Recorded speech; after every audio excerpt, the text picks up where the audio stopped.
यहाँ पर जो है इससे पहले हम बताए थे √2a क्या है और परिमेय संख्या है। इसके बाद अगला जो सवाल है और परिमेय संख्या जो सिद्ध करने वाला है उसको हम बताते कैसे करना है। ये सिद्ध करें कि 3 + 2√5 एक अपरिमेय संख्या है। यहाँ पर क्या है कि 3 + 2√5 एक क्या है अपरिमेय संख्या है। तो सबसे पहला बात हम बताए थे कि अगर अपरिमेय दिया है तो क्या मान लेना है, क्या है परिमेय है। दिया क्या है अपरिमेय, लेकिन मानना क्या है एक परिमेय है। तो यहाँ पर जो माने सबसे पहला तो माना कि 3 + 2√5 एक क्या है परिमेय संख्या है। क्या बोले 3 + 2√5 एक क्या है परिमेय संख्या मान लेते हैं। तो परिमेय संख्या है तो हम कोई भी अगर संख्या परिमेय संख्या है उसको हम P/Q के फॉर्म में हम लिख सकते हैं। जैसे यहाँ पर लिखे हैं कि 3 + 2√5 बराबर P/Q। तो P/Q मतलब क्या है एक परिमेय संख्या के रूप में है। जहां पर लिखे हैं P और Q सअभाज्य पूर्णांक है। सअभाज्य पूर्णांक अभाज्य संख्या कहने का मतलब हुआ ऐसी संख्या जो केवल क्या है अपने से कटता है या एक से कटता है उसको क्या कहते हैं अभाज्य संख्या कहते हैं। तो इसलिए यहाँ पर लिखे हैं कि P और Q क्या है सअभाज्य पूर्णांक है। जहां पर लिखे हैं Q ≠ 0, कभी भी नीचे वाला जो टर्म है कभी भी क्या होगा 0 के बराबर नहीं होगा। अगर 0 के बराबर अगर होता है तो वो क्या अपरिभाषित हो जाता है। इसीलिए यहाँ पर लिखे हैं Q ≠ 0। अब जब तो यहाँ पर हो गया, तो जब यहाँ पर माने हैं कि परिमेय संख्या, तो परिमेय संख्या मतलब हो गया कि 3 + 2√5 बराबर क्या है P/Q। मतलब परिमेय है तो मतलब P/Q के फॉर्म में है। तो P/Q के फॉर्म में है। अब यहाँ पर करते क्या है तो यहाँ पर 3 + 2√5 बराबर P/Q कि यहाँ पर जो है इस टर्म को यहाँ लिख दिया, यहाँ पर क्या है प्लस में, तो उठा इस साइड क्या ले दिया हम माइनस में।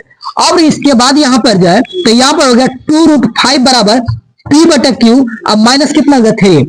अब हो गया यहाँ पे √5, यहाँ पर जो गुणज क्या 2, तो यहाँ पर गुणज के रूप में है तो यहाँ क्या डिवाइड के रूप में हो गया। जैसे यहाँ पर दिया है 2√5 बराबर P/Q -3, यहाँ गुणज के रूप में है तो यहाँ पर हम लिख देंगे कि √5 बराबर ये नीचे आ जाएगा तो ये हो जाएगा P और 2 गुना Q करेंगे तो 2Q अब -3/2। इसलिए यहाँ पर लिखे हैं कि √5 बराबर P/2Q -3/2। तो जहां हमको पता होगा कि कोई भी अगर P/Q के रूप में है तो P/Q के रूप में है तो मतलब उसको क्या बोलते हैं परिमेय। कोई भी संख्या अगर P/Q के रूप में है परिमेय बोलते हैं। जैसे हम कहें 3/5 बोले या 2P/3Q बोले या 8Q, कुछ भी अगर 8/5 कहीं भी है अगर इस बटा के रूप में है तो वो क्या है मतलब परिमेय संख्या है। यहाँ भी क्या बटा के रूप में है तो यहाँ पर क्या P/2Q और यहाँ क्या 3/2 है। तो ये जो क्या है परिमेय संख्या हो गया तो ये भी क्या आ गया परिमेय संख्या।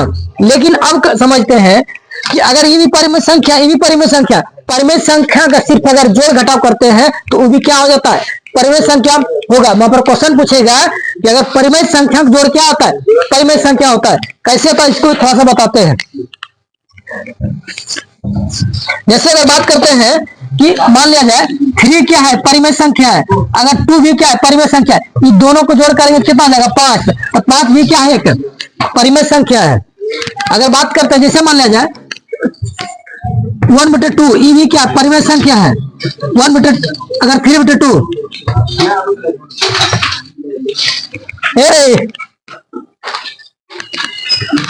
दोनों अगर जोड़ेंगे तो कितना 4/2 कटे कितना हो जाएगा 2। ये भी क्या है परिमेय संख्या है। तो यहाँ पर एक चीज कॉन्सेप्ट समझ में आया कि परिमेय संख्या का योग करें या घटा करें तो वो भी क्या परिमेय संख्या होता है। तो यहाँ पर समझ में आ गया होगा कि परिमेय संख्या का योगफल भी क्या होता है परिमेय संख्या। यहाँ पर घटा भी करेंगे क्या परिमेय संख्या, जैसे मान 3 - 2 तो 1 करेंगे तो 1/1, तो ये भी क्या है प्रकार का परिमेय संख्या है।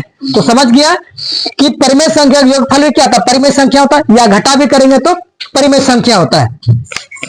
चलिए तो इसका कहने मतलब हुआ तो इतना जो टर्म है पूरा इस टर्म को हम पूरा टर्म हो गया, ये क्या हो गया टोटल हो गया क्या एक परिमेय संख्या। ये क्या टोटल हो गया ये परिमेय संख्या हो गया। टोटल जो हो गया ये परिमेय संख्या होगा। लेकिन अब इसके ऊपर थोड़ा चलते हैं। तो यहाँ पर 5 क्या एक अभाज्य संख्या है। 5 क्या एक अभाज्य संख्या। क्यों 5 अभाज्य संख्या?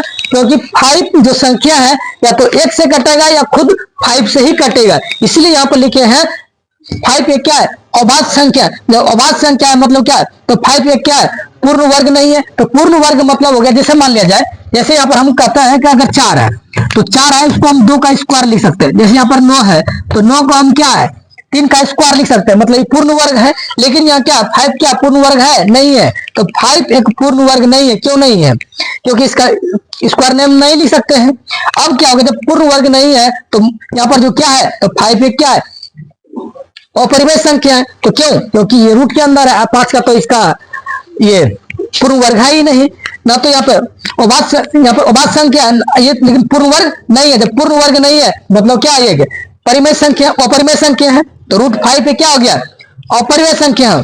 तो अब थोड़ा सा यहाँ पर समझना है कि इस पूरा टर्म क्या है, इस पूरा जो टर्म है यहाँ पे जो है परिमेय है, और इस पूरा टर्म क्या हो गया अपरिमेय। यहाँ पे जो है ये पूरा रूट 5 जो है ये क्या हो गया अपरिमेय संख्या, और p/2q - 3/2 ये क्या है परिमेय संख्या। तो यहाँ पर सबसे बहुत इंपॉर्टेंट बात समझना है कि परिमेय और अपरिमेय कभी भी बराबर नहीं होता है। कभी भी अपरिमेय संख्या और परिमेय संख्या आपस में बराबर नहीं होता, या हम बोले परिमेय संख्या या अपरिमेय संख्या आपस में बराबर कभी नहीं होगा। इसलिए यहाँ पर लिखे हैं कि अपरिमेय संख्या इज नॉट इक्वल टू परिमेय संख्या। इसलिए यहाँ पर समझना है कि अपरिमेय संख्या जो है कभी भी बराबर नहीं होगा किसके, परिमेय संख्या के बराबर। इसलिए यहाँ पर हो गया। लेकिन ये जो यहाँ पर ये सब जो आया है क्या गलत कल्पना कारण से क्या विरोधाभास उत्पन्न हुआ। तो अतः गलत कल्पना कारण से जब विरोधाभास उत्पन्न हुआ तो कितना हुआ 3 + 2√5 ये क्या है अपरिमेय संख्या। इस तरह अगर कोई भी अगर सवाल आता है तो क्या सेम कंडीशन पर बनाना है। यहाँ पर हो सकता है संख्या यहाँ क्या चेंज कर देगा, लेकिन प्रोसेस जो है सिर्फ इसी आधार पर बनाना है। जैसे यहाँ पर √2 वाला पर प्रूफ किया तो √2 से क्या हो जाएगा √5 प्रूफ हो जाएगा, रूट कितना हो जाएगा √3 प्रूफ हो जाएगा। लेकिन अगर इस प्लस वाला में रहे अच्छा माइनस वाला में रहे तो सेम कंडीशन तक यहाँ तक आना है, यहाँ तक सेम पहुंचना। अगर प्लस माइनस में अगर इस तरह देता है तो यहाँ तक पहुंचना है। अगर उम्मीद है समझ में आ गया होगा।